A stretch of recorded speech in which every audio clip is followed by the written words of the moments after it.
in and out of sleep. In and out of sleep. In and out, in and out. Hopefully you can trust me now. I do. Yeah, you do. Yeah, I do. Good. Whole Me Too movement. Hashtag me too. Hi.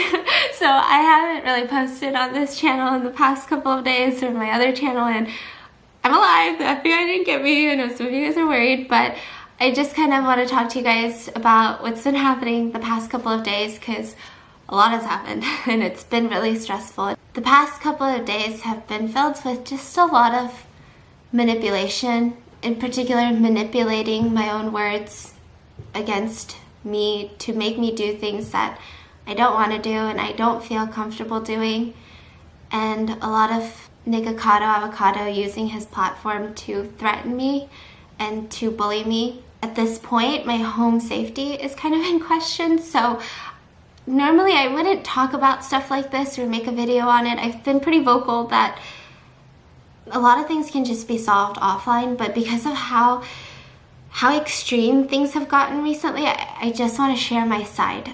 I feel like I've been manipulated by fear that I can't say no to him. I just want to take back my power to say no. Not feel like someone's holding this thing over me and threatening me. I feel like in normal circumstances, I probably wouldn't share private text messages or private DMs, but because of his constant, just over and over again, twisting my words, I just feel like it's necessary, and I'm only going to be using conversations that have to do with this matter of my safety, my security, and the way that he's been threatening me. Before I get started into sharing everything that's happened, I just want to read to you guys some definitions, because I feel like I didn't know what was happening to me. And I wish I had known what the true definition of these things were, because I feel like, I don't know, maybe I could have prevented it. Maybe I could have stood up to him. Maybe I could have said no. Maybe I wouldn't have gotten this far if I knew what was happening. So mental manipulation is when people seek to exploit things that are the foundation of relationships, such as trust, understanding, and mutual respect, in order to benefit themselves in some way. And some very easy ways that you can spot manipulation in terms of emotionally and mentally is, for one, they use your words against you to make you do something you don't want to do. Two is that they don't really care for how you're feeling. Three is that they make you feel guilty or ashamed. I'm gonna leave some articles and videos in the description because those help me a lot. Maybe you might be experiencing something like it, so I'm just gonna leave those linked below. So going back to the story, I feel like the story happened a year ago, which it happened with Shookbug and Veronica Wang, and I never thought I'd be talking about this online, but here I am. That was kind of when Nick and I had our first interactions on a personal level through Instagram DMs. We spoke about what happened. From his side, it was more of him trying to clarify how I was involved or if I was involved, and also he wanted me to make a video on my side of the story. I had told him that I wasn't involved. I don't think I need to make a video. It was just back and forth of that. Not too long after, he asked me if I wanted to collab with him. I remember specifically being transparent with him and letting him know I don't want to collab just because I feel like the drama is too fresh. I feel like me being in a video with him would just stir things up again, and so for all those reasons I was transparent and I said no. From then we still didn't really have much communication up until August. He came to Los Angeles and he had asked if I wanted to collab, and for other reasons I turned him down. Now at this point I was like, you know, I still feel like I want to meet him in person. You know, if he's in LA, I also felt like I turned down two collabs, like let's meet. So I had set up this dinner with me, Zach, and Nick at Hot Pot. Honestly, immediately going in, I was nervous. I definitely had a guard up because I was like, oh, anytime we've talked before, he's just been asking nonstop about Veronica. And so I even went in with this gift of like a bottle of champagne and these macaroons because I wanted him to know that like, hey, I didn't say no to you in your collabs because I don't like you, you know? And so immediately when I met him, I could probably say that I was kind of taken aback by how comfortable he was. He just kept saying like, yeah, that's online. You can trust me. Hopefully you can trust me now. I do. Yeah, you do. Yeah, I do. Good. Like, I'm not gonna say whatever you say online, that's online. And so I just felt like, oh, like that makes sense. He even opened up to me first, which made me feel really good. I felt like, oh wow, he trusts me. And so I started opening up, and obviously the conversation did lead to Shookbug and Veronica. And I feel like in any other situation, I would never want to put this online. But because I feel like this is something that he's kind of holding over my head right now, kind of twisting my words, I just want to share with you some things that I shared with him. And it has nothing to do with shukbang. And it is also another reason why I never made a video about this in the first place. Veronica and I have a very interesting relationship. She mentioned me in a video when I was so small, and she gave me a shout out, so that's kind of where our relationship started. And I just remember feeling like, oh my gosh, she gave me a shout out, and I just replayed that part where she said my name over and over again. I was like, oh my gosh. And she was always so encouraging. She always told me, you know, you're doing amazing, like, don't give up, like, you're doing great, sweetie. I'm just kidding.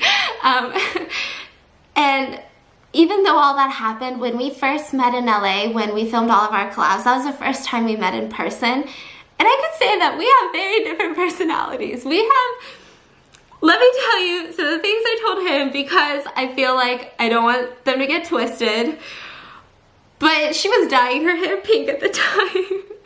And that pink hair almost killed me. That pink hair almost killed me. I was driving around town, like, we were picking up hair dye. She canceled on a video because she wanted to dye her hair again. It was a lot. And these are things that I, like, even now I'm like thinking, I was like, wow, that was annoying. And I'm sure she has things that she finds so annoying about me. But none of them had to do with shukbang. None of them would clarify anything about shukbang. It was just, me and Veronica have weird personalities that maybe didn't match perfectly. I shared these little frustrations with him. It's nothing I would share online because I know how the internet works. I'm not gonna go and share every little frustration or annoyance that I have with every person. There was that conversation, and then a lot of it really was him opening up to me about his home life and Orland and Orland's tomatoes. We stayed at Hot Pot till 2 in the morning. We got kicked out like rebels. And at this point, we had been there for hours, and he had made me feel so comfortable, so comfortable. And like I could trust him, like he understood me. I ended up opening up about something that I don't even talk about on YouTube anymore. If you guys have been with me since the beginning, some of you may know, but I was sexually assaulted in my own home. It was somebody that I had let into my home, and then they took away my power to say no, and it's kind of just shattered any sort of security that I felt at home prior. And then after that, I left with a very warm feeling of just, hey, he's nice. We started continuing our friendship through text, and there's not much in there. It's just like regular personal life stuff. But some of the stuff that kind of have to do with what's happened is in October, he asked me, are you happy with your home? I low-key want that security system. And I told him that I was very happy. And then he texted me back that night saying, yeah, what's the name of your fancy security system? I'd like to research it. Ha ha ha. And at this point, I disclosed which security system I had, but I also kind of told him like why I liked it. At this point, I felt like he was a friend, and I wanted to give him whatever help he needed in terms of security. And then November 1st, he texted me asking if I was doing like this TV interview that was supposed to be about mukbang, and they had to reach out to me, and so I told him, hey, I was approached, but I turned it down. Are you doing it? And he said, I turned it down today too. Too invasive of my home and potential safety issue. And the neighbors would have a field day with the camera crew trucks outside. And then he said, but yeah, I didn't know what level paranoid I was at, so I feel better knowing I'm not alone, LOL. Like this moment, I really feel like cemented our friendship because I felt like there was this one common ground that we shared. There was this one thing that I feel like everyone's a little paranoid, but I feel like to the level where you are very paranoid about feeling safe and where most people feel the most safe. And he was telling me like, hey, you're not crazy. I thought I was crazy. We both feel the same way about it. And so it just really made me feel like we have this thing that we just can always talk to each other about. He texted me in November that he was going to be in December for a bunch of days to do a lot of collabs with other YouTubers, and he asked if I was interested in collabing. And this had been a really long time since Shukbang, and so I said, you know what, like, we've developed a friendship, I've met you, I feel safe with you, you make me feel like I can trust you, of course, like, let's collab, it'll be fun. And the first collab was on Saturday, this past Saturday, and it was at my house. And so I gave him the address, and I felt comfortable knowing that I could trust him to enter this place where I very rarely let people in now. And so Saturday he came over, and I want to say that Saturday I didn't have any feelings of like alarm or anything like that. I think there was like moments where, oh, that was a little weird, but nothing crazy. It was nothing that made me feel unsafe, but there was some small things like later I'll get into, but Saturday went really well from what I knew Saturday. And then Sunday happened. I was originally supposed to meet Zach for breakfast, and then I was supposed to film with Nick for his channel. But we just kind of reworked the schedule, a lot of changes were made, and we all decided that we were gonna film 3 videos, 3 collab videos with all 3 of us. So after breakfast, it would be me, Zach, and Nick for Zach's channel, so it'd be an ASMR video, and then the second video would be me, Nick, and Zach for Nick's channel, but it would be a mukbang, so Zach would just sit quietly and then me and Nick would talk.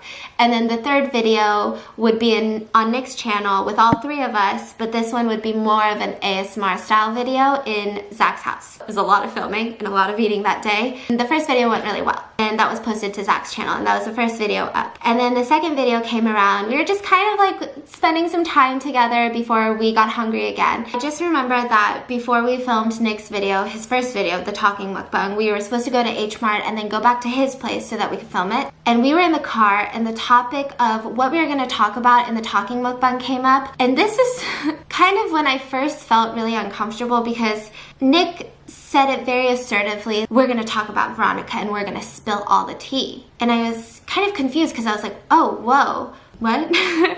And so I was immediately like, no.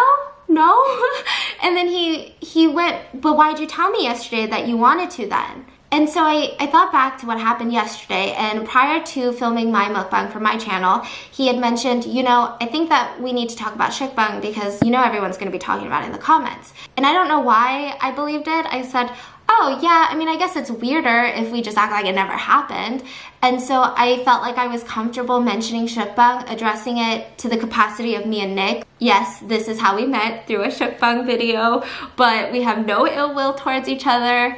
It's all over, we're friends now, you know. I felt like I would never tell him that I wanted to talk about Veronica and specifically spill the tea. It had always been about shukbang. Me and Veronica's relationship didn't involve Nick. And so I was just confused, and it got really awkward after I said, oh no, like I don't mind addressing shukbang, but that's it. And he just got silent, and I couldn't help but feel like he was really upset by that. And so I just remember, like, I was driving and I was like, this is so uncomfortable. Do I raise the music? Like, do I step on the pedal? What do I do?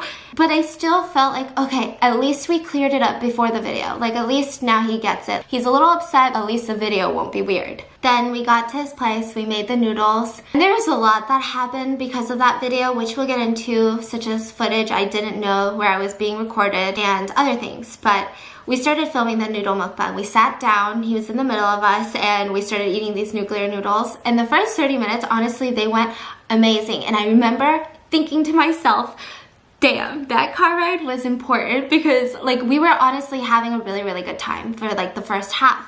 And then Nick brought up the conversation of shukbang, but he brought it up in a way, and I know that the full footage is not out there. He did it in a way, I don't remember his exact wording, but it was in a... What did you want to share? Or do you change your mind now? I just feel like... You maybe, said you wanted to talk to your viewers with me here, because you never talked to any of your viewers. And I just remember feeling just shocked, because the way he went about it was just so... almost like an interrogation, but I was like, you know what, it's fine, I'm gonna, you know, joke it off, I'm gonna say my piece. I said, you know, I don't have any hard feelings because you made those videos, and I get why you made those videos. I had these baby wipes in front of me, and I kept wiping him every time he got too serious to just kind of play it off like, let me wipe him up. And every single time I tried to do that, increasingly, it seemed like he got more offended. He would look at me with such a shocked face. Like, I can't believe, but you said you wanted to talk about it and now you don't? Almost like, how dare you? You said you wanted to talk about it. And I just remember I kept trying to put it off. I kept trying to show him I'm uncomfortable. I kept trying to lighten the mood with jokes and give all of us an out of this conversation without ending it awkwardly. But it was just rapid fire. And it increasingly went from shukbang, maybe the first 2 sentences, into Veronica. And then instead of asking me any more questions, he started twisting my words. And he started saying things like, if only you guys knew what she told me. I would never tell you guys what happened because she shared it with me in private. She trusts me with these things. But if you only knew. When you sat down with me. And I remember this one part where I freaked out because he said, she is such a strong woman to me. As if I had endured something so horrendous by Veronica. And I almost was like, shoot, do I say like, oh, whoa, it's not that serious. Like, all I did was go pick up hair dye with her, you know? But then that would defeat, like, I don't want to disclose all of this. I'm not comfortable with sharing this. This has nothing to do with anything. And I remember picking up a baby wipe and being like, I know, like, my life is so hard being a mukbanger. And like really trying to show him that, hey, I'm trying to get out of this conversation. Hey, I'm trying to get out of this conversation. And I did this pretty much almost every 2 sentences he gave. And increasingly, he looked at me with more and more shock on his face, as if he was shocked and angry at the fact that I refused to talk about what I told him in private. But you told me yesterday you wanted to talk about it. Then why did you say you wanted to talk about it? I guess she changed her mind. There was this one part where I had told him about how Veronica, she has really good audio. She likes to watch her audio, right? So if it peaks, I'm the queen of peaking. If it peaks, she'll know. So she's very cautious. And I just remember telling him, like, I was a little bit more cautious during her collabs on her channel because I was watching the audio peaks because I have a very high-pitched, loud voice. And he insinuated that, remember what you told me? This thing that she made you do where she'd put this, disgusting. As if it was something so horrendous that Veronica did to me. And at that moment, I freaked out. And again, I wanted to defend myself by sharing my story, which is, I think, what he wanted. But I just remember saying, oh my God, you make it sound like I was abused. It felt like he was putting words into my mouth. Yes, the situation is kind of there. Yes, there was a computer when I was filming. But no, it wasn't horrendous. No, it's not something that you should be disgusted by. Maybe annoyed, not disgusted. One of the reasons that I didn't want to make this video and I felt like I was crazy is because I know everyone's just going to be saying, Stephanie, you're a grown woman. Why didn't you just leave? Or tell him, hey, stop. At that point, like, I don't even know if I can describe to you the feelings because it's almost like any feeling that you had of this person at least has a mutual respect for me. It's not even friendship. It's not even trust. Those were long gone.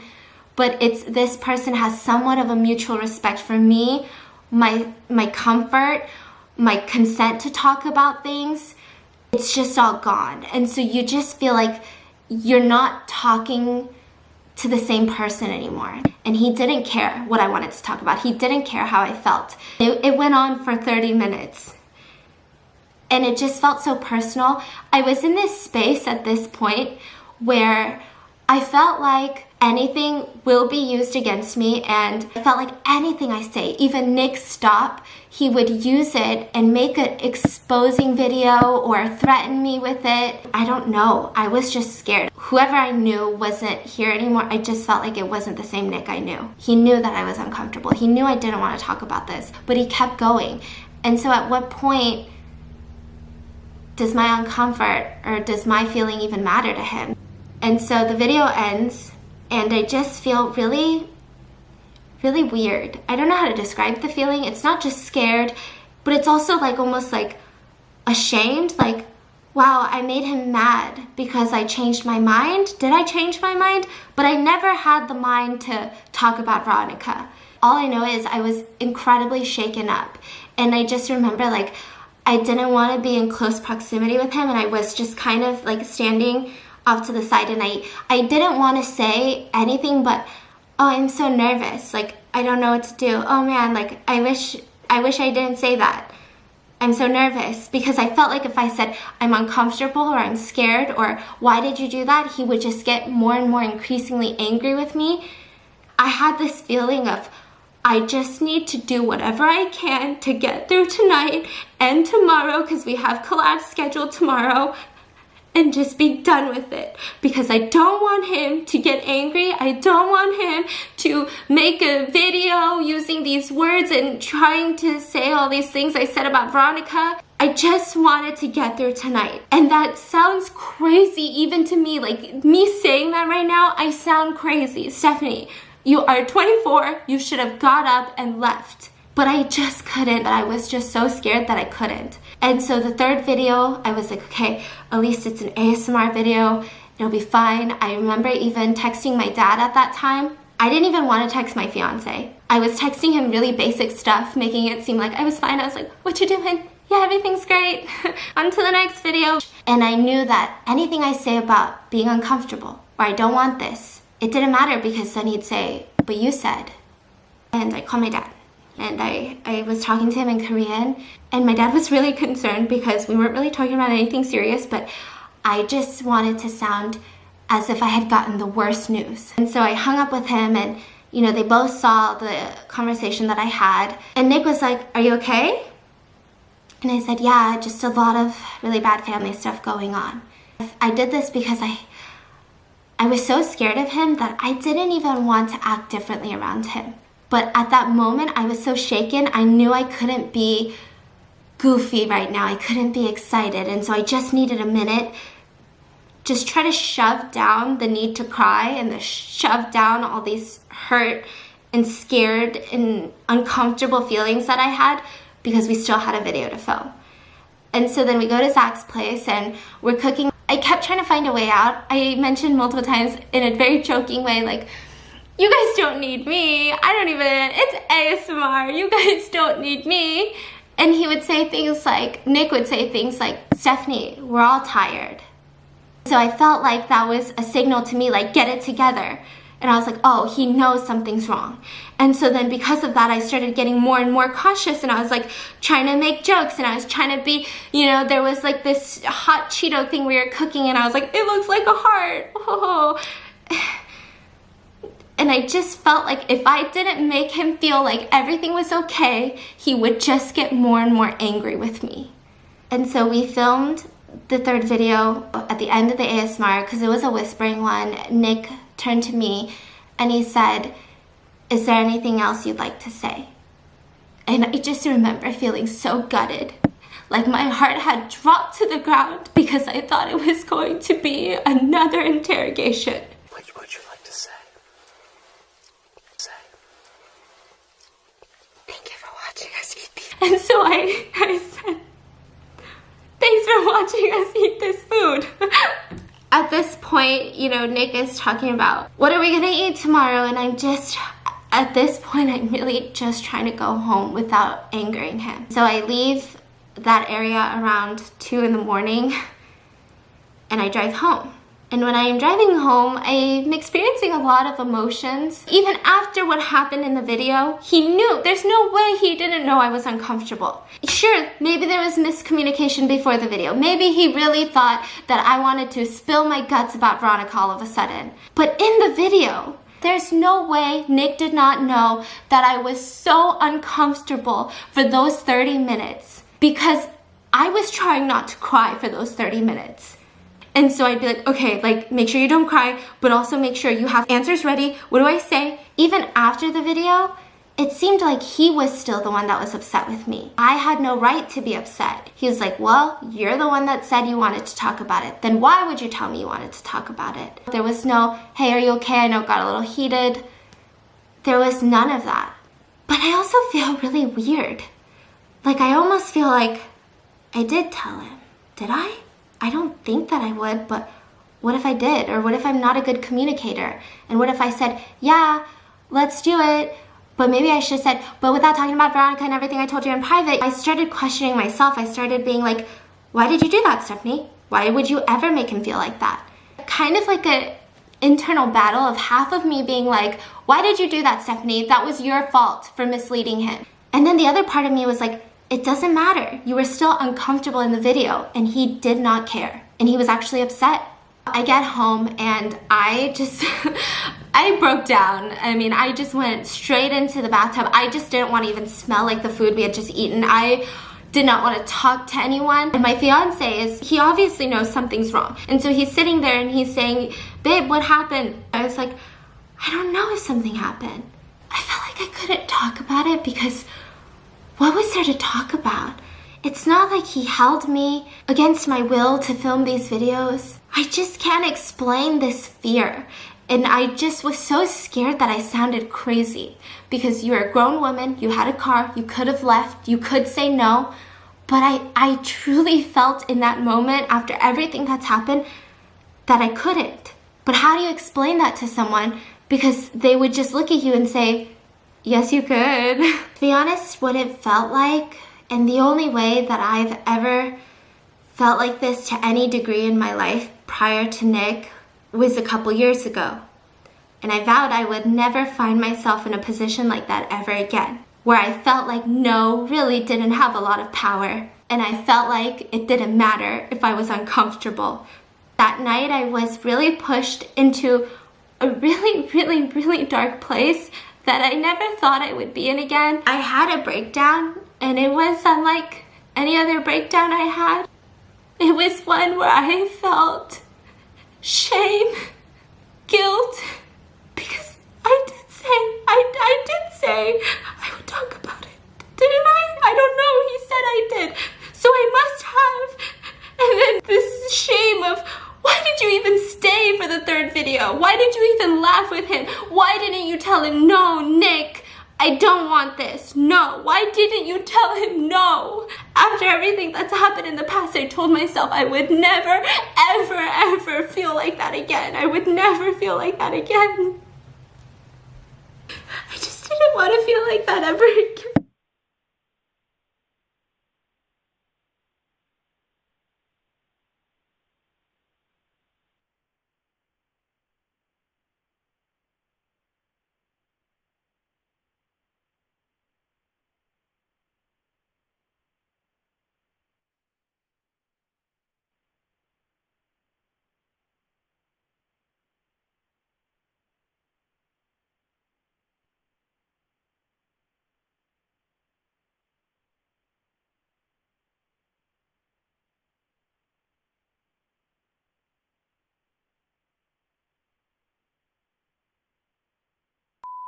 It had been a really long night, and I went to sleep at around 7 a.m. I was in and out of sleep until around 2 p.m. At this point, I had already missed text messages from both of them separately, and I ended up calling Zach at 2:20. And when I called him, I didn't mention anything that happened yesterday. So I said, you know, I was up all night editing. I know I should have gone to sleep early, but I woke up, I'm not feeling too great. I think I have to cancel today because it was gonna be another 3-person collab day. For some reason, the thought of texting Nick at this moment, because I had missed calls and missed text messages from him, gave me this like I started getting very short of breath. And so I washed my face, and around 3:20, I texted them, and I'm just gonna go through just the whole thread of text messages. And so I texted them at 3:29 p.m. and I said, hey guys, sorry I've been in and out of sleep all afternoon after staying up late after getting back.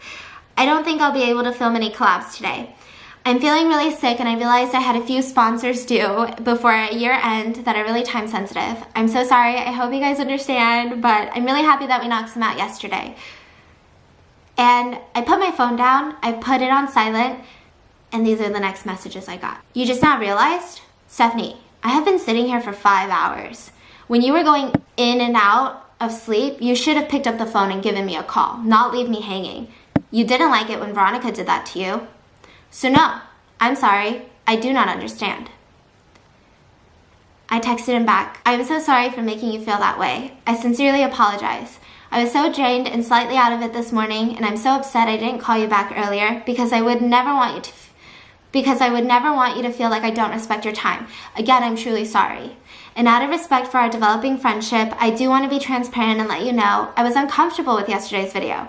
I'm so sorry if I let you think or miscommunicated in any way that I wanted to talk about Veronica, but I truly did not. I mentioned that I wouldn't mind addressing you and me as it pertains to Shukbang, that neither of us had any hard feelings towards each other after what happened. And I did give you my perspective on what happened when we hung out, and I felt as if it was misrepresented in the video. I've mentioned to you many times that although Veronica and I aren't friends, and I am hurt or annoyed by some things that happened between us, I have absolutely no ill will towards her, and I feel some compassion for her situation since I've gotten to know her prior. Again, I understand this is your video, and I respect your feelings about the situation, but this is how I feel. Again, I'm sincerely so sorry for not getting back to you in time this morning, and I hope you enjoy the rest of your stay, and I'm so sorry for this morning. He texted me back, "Then why did you tell me at your house that you wanted to address it on my channel? Also, why are you texting this to Zach? I messaged you privately." And I responded, "I want to address the issue here since all three of us were in the video, and I also owe Zach an apology for this morning and not keeping him updated on the schedule. I'm so sorry for any inconveniences I've caused. Again, from the bottom of my heart, I'm so sorry if I made you feel that way. I wanted to let you know because I didn't know that there was a gap of miscommunication and understanding between us till the middle of that video we were filming. I was okay with talking about Shukbang as it pertains to just you and me. Again, I apologize for any misunderstanding there could have been. I hope you enjoy the rest of your stay, and I'm so sorry again for this morning as well." He responded with, "You already talked to Zach this morning," but ignored me for 5 hours after that.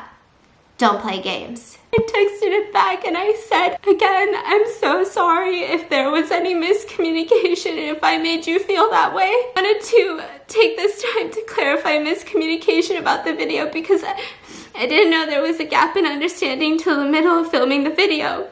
And to apologize for this morning. I truly am so sorry. I know that I impacted your schedule today and I'm so sorry about that." He said, "Awesome.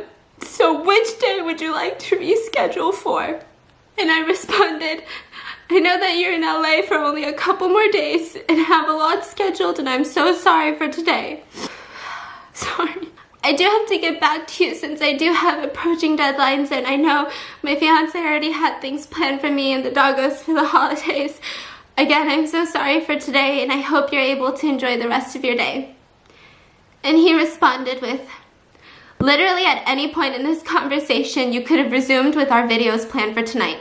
Please talk to me. Zach told me he wants to be left out. I reached out half a dozen times already. Please talk to me there."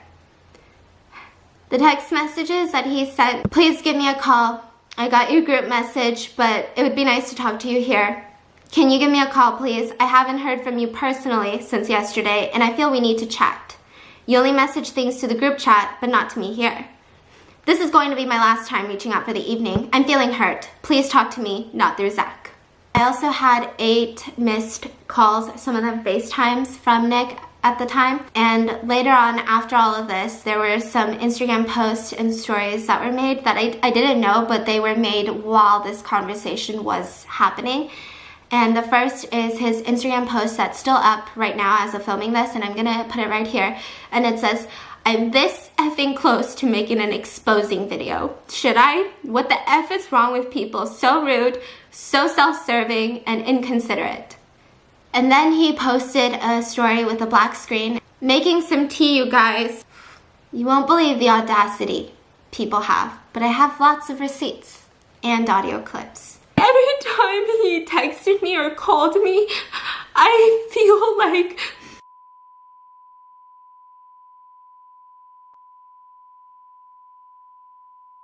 and the audio clips that he posted on his story, and audio clips, I got alarmed because I felt weird about that. I never consented to any audio clips. So that means these were illegally recorded. When and where and how? I didn't know what he was talking about. I didn't know if this was just an empty threat to scare me even more, or if something happened that I don't know about. The only thing I can do is check what I have of security footage, and I went through all of Saturday when he was at my house. He was here for about 5-ish hours, and out of those 5 hours that he was here, I used the restroom once.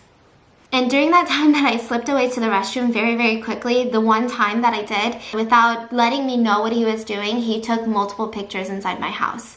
And then immediately he started looking around at the ceiling. I didn't have any cool light fixtures up there. I just don't know what else would be up there other than security cameras. Seeing that footage was shattering and so angering because after everything that he made me feel safe enough to tell him about, I told him about the one thing that I don't talk to anyone about anymore. And I don't know if I would be this alarmed if throughout our entire interactions, I feel like he had never had any good or even harmless intentions with everything that he did. The way that he did it during the 5 hours he was here, the minute that I slipped away to the restroom, you knew why I'm so paranoid. You know why I have such a hard time letting people into my home. It was a very violating feeling, and it was just something that I don't think I'll ever be able to understand. But again, I felt like, that was my fault. I felt like, yes, this is gross, yes, this is creepy, but really it's your problem, Stephanie, because you have this trauma that maybe not a lot of people have. And maybe even though Nick knows about your trauma and knows how crazy you are about home security, maybe he doesn't really understand. And then I came across this. And this is where I'm gonna get really angry for this part of the video. Because there is no part of this video that I can stand by and say that I support Nick as a person, as someone who has a platform. This was a video that he took and consented to posting onto YouTube. It looked like he deleted it. I don't know if he ever addressed it. There is this channel called Shadebang who uploaded it, but with tons of edits. Those voice edits and those face edits are not my doing, but I'm just gonna insert some clips here because I think when someone shows me a pattern of predatory behavior, I'm not going to not listen. I'm not gonna ignore it.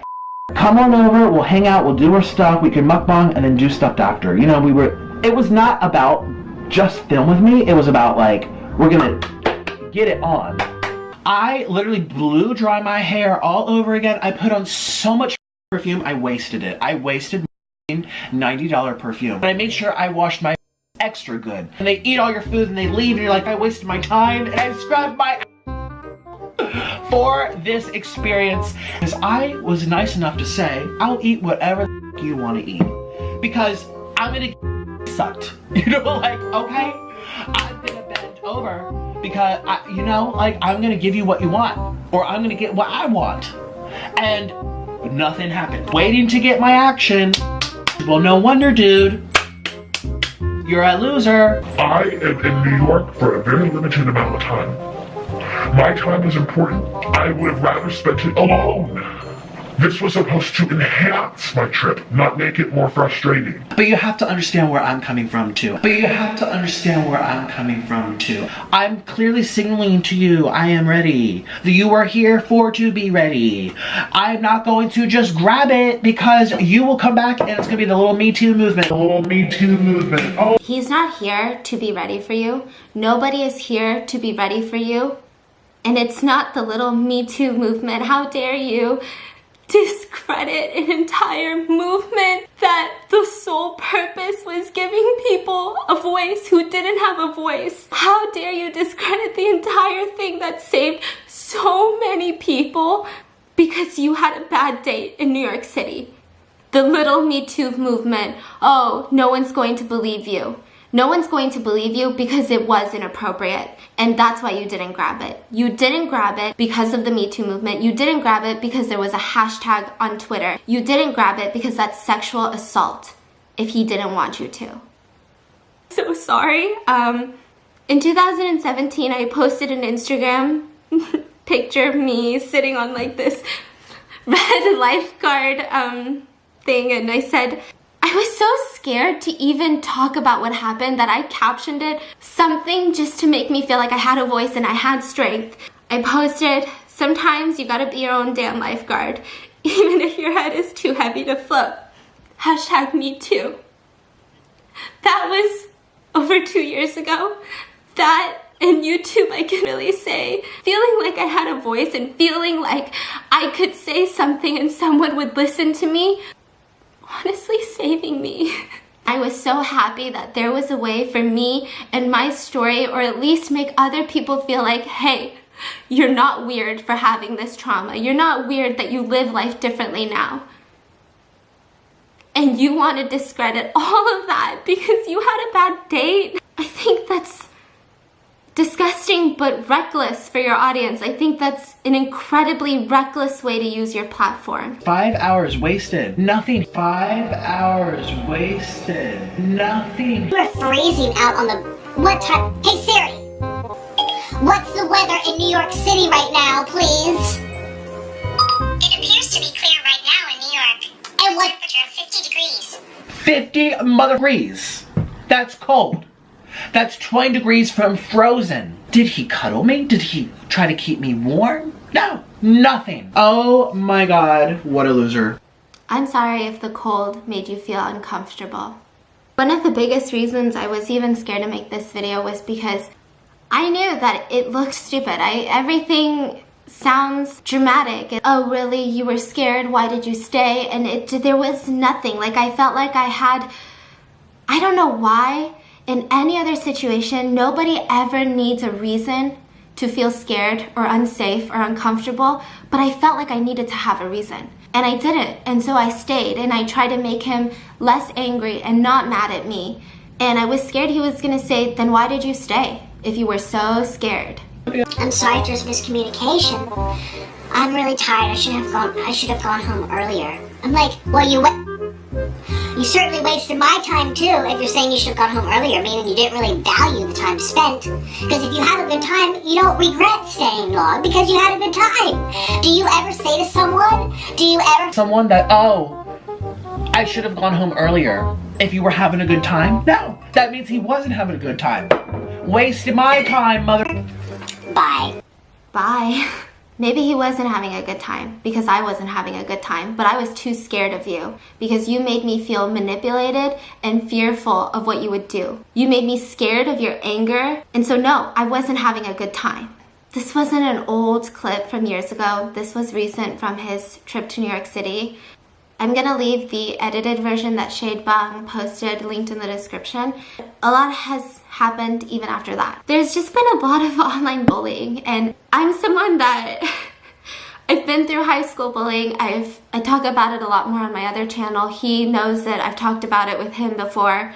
It just was a gross abuse of power and an abuse of his platform and his voice. First I felt, again, like more shame and embarrassment because a lot of the people that he tagged are people that he knew that I would say, oh my God, I've watched her since high school, or oh, I love her, you know, I did a collab with her.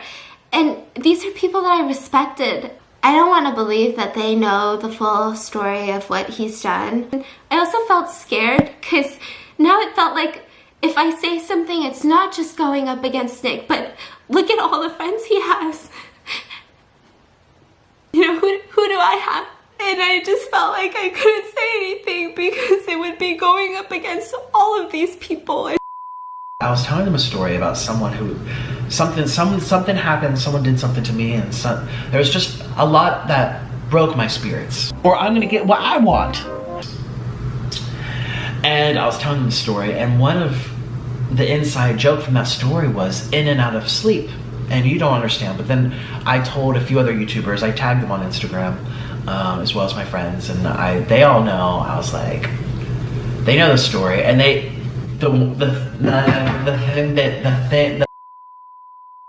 the major thing that they take away from that was the in and out of sleep. In and out of sleep. I've just been in and out of sleep, and I don't know what's going on, but you know, I got things to do. I got things to do. Have you been in and out of sleep? I'm in and out of sleep. Oh my gosh. In and out of sleep right now. They're like, what the that is the most obnoxious, bizarre thing they've ever heard. Like, what the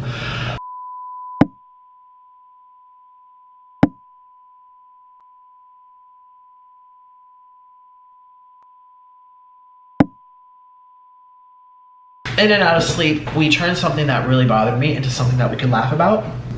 When we were at the club, I'm telling you, I should have put this on YouTube, but also, I mean, it's just, you have to laugh about things to get over things. It's just what I believe. Well, it's us four plus the gay couple, the other gay married couple, and the girl and the gay guy. So it was all like 12 of us. We're all sitting together and we're like, in and out of sleep. In and out of sleep. In and out of sleep. in and out of sleep. And then the people around us, in and out of sleep, in and out of sleep. And me and Honey started bawling with tears running down. We're like, in and out, in and out, in and out. Oh my God, it was so funny. And we're like, in and out of sleep, in and out of sleep. Oh my gosh.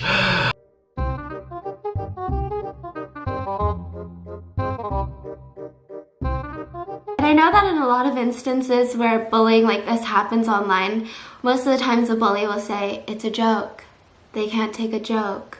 And sometimes I can see where they're coming from. A joke is funny, but what was the purpose of posting it onto his Instagram? I don't think that anyone who didn't understand the story would find it that funny. Oh, in and out of sleep, like maybe food coma. But I don't think he posted it because it was just a knee slapper. Like, ha, so funny. I want everyone to laugh because it's such a funny joke. I truly think that the only reason he posted it was for me to see it. And was for me to see that. And this is kind of when I learned what was happening to me, and that gave me a lot of clarity. Prior to this, I felt like everything was my fault. I had caused this, but there's actually a lot of people who feel this way, and it's an actual thing that manipulators use. And the victim, they either don't notice it or they feel like they're at fault. One of the things that really stood out was the word audacity. You won't believe the audacity people have, but I have lots of receipts and audio clips. The definition of audacity means rude or disrespectful behavior. I know that Nick is really offended because I was being really rude and self-serving, and I had the audacity to do a lot of things, and I just want to apologize that I had the audacity to say no to you because I felt unsafe. I'm sorry that I had the audacity to open my doors and let you into my home, and then you took advantage of that. And I'm sorry that I had the audacity to make you feel like I changed my mind. But I think it's really important that we all know that a yes is not all-inclusive. Just because you say yes doesn't mean you're saying yes to everything for the rest of forever. That's incredibly predatory and manipulative. What was the purpose of all of this? To hurt Veronica? To hurt me? To get your dick sucked? I'm gonna get sucked, you know? This is my side of the story. There's nothing else more to say. I have nothing else more to say. I want to heal and I want to move on and I want to make my mukbangs. And I feel like a lot of this video was me addressing Nick because I know that he was watching. I want to talk to you guys for a second, which is what I normally do. And I just want to say thank you so much for giving me a platform and giving me a way to reach you guys and feel like I have a voice. I was already feeling really scared, and I can't imagine how much more frightened and how much more threatened I would feel if I didn't have a place to put this video, to be able to hear my unmanipulated side. And I just want to say thank you. I'll be back in a couple days. I'm gonna take a couple days off and, I don't know, play with my dogs, and I'll be back with regular mukbangs. I hope making this video not only clarified things for you guys, but also if any of you guys feel this way or have felt this way before, then I just want to say it's not your audacity. It's actually just your basic human fundamental rights to say no.